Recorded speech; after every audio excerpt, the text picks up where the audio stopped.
Welcome back to Mr. Orth's Flipped Classroom for Grammar. Today I look at prepositions. Prepositions are some of the most important parts of speech, not because by themselves they are important, but because oftentimes the incorrect answers we choose are a result of lack of understanding of prepositions. First, a preposition is a word that shows position or relationship. Keep in mind, prepositions must be followed by a noun or pronoun. This noun or pronoun is called the object of the preposition. When we put the preposition plus its object together and any words in between, this is now called a prepositional phrase. Just a reminder about compound.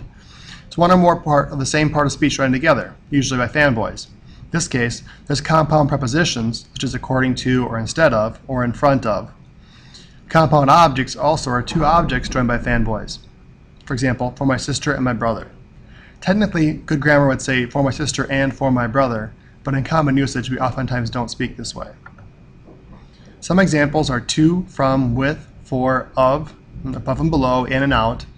There's 55 or so in the English language, but for now, just use this list as a way of helping yourself out, especially consider that a lot of these have opposites that also are considered prepositions. How to find them? First, find the verbs and subjects. Find the prepositions using the list. If you don't see it first, then decide whether one of the examples could be substituted for a similar word. If you don't see of, to, from, or with, could you possibly drop that in place of a word in the sentence and it makes sense?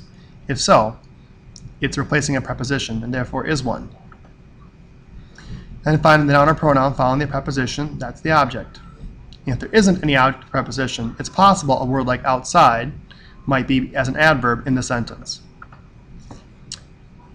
First example, one of my friends fell into the ball pit at McDonald's and was never seen again. No, I just made this up, don't worry.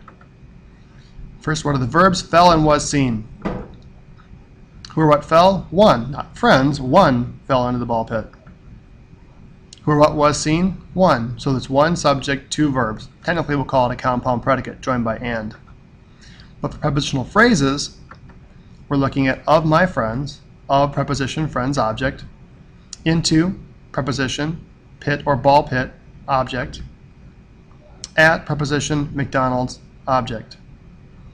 This might seem simple and it might seem quick, but it's really not that complicated if you start by finding the preposition first and the object second. Go ahead, get to work on it, and ask plenty of questions. Check to see if you're on the right track. Good hunting.